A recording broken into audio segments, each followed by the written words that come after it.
Formaji YouTube video k lia oper jo tum ny story lik kdhs k oper tai men strong hook lik k do.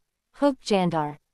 Suspenseful our curiosity si barpor hona chaye k mary vauer engage ho jn our video ko ntk decken. The house in the Cerulean Sea stood alone. Waves lapped softly against its weathered foundation. The sky was a pale blue, almost unreal, stretching endlessly. I stepped onto the creaking wooden pier, feeling it sway beneath my feet. A salty breeze whispered through the broken shutters. Inside, the air was thick, heavy with the scent of damp wood and something I could not name. Shadows clung to the corners like living things.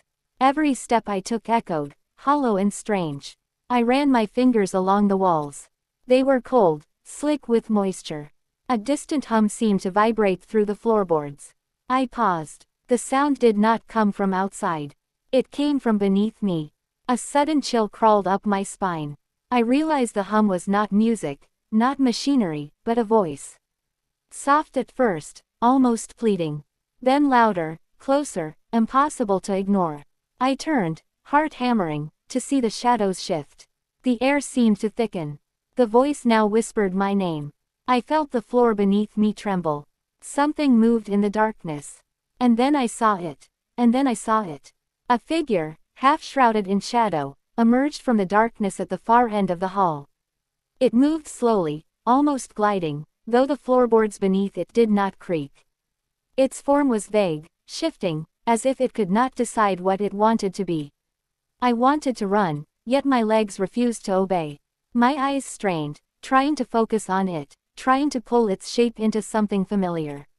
But the more I looked, the less it seemed human.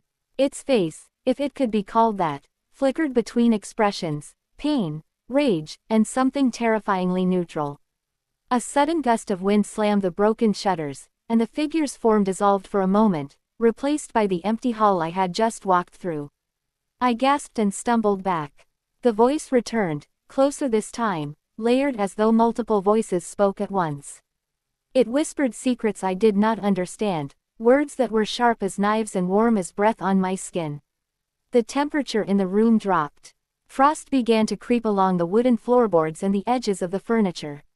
I could see my own breath clouding in the air. The hum turned into a low, rhythmic pounding. It was not just sound, it was a presence, pressing against my chest, demanding my attention. I backed away, reaching for the nearest wall, but my hands met only cold, wet wood. The figure reappeared, now closer, emerging from the shadows as if the darkness itself had given birth to it. Its eyes, if I could call them eyes, glowed with a light that was not warmth, not fire, but something alien, staring directly into my soul.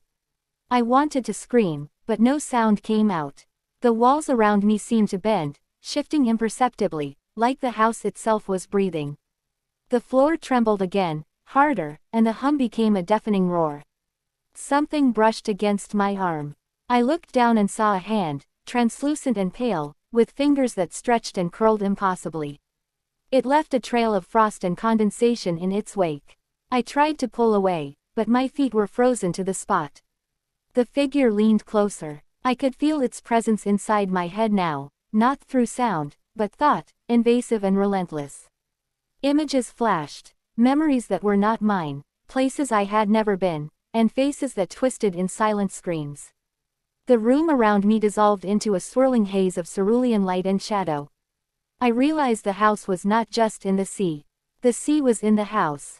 Water seeped up from the floor, rising slowly, carrying the chill of the deep with it. I could see shapes moving beneath the surface, forms that were human, animal, and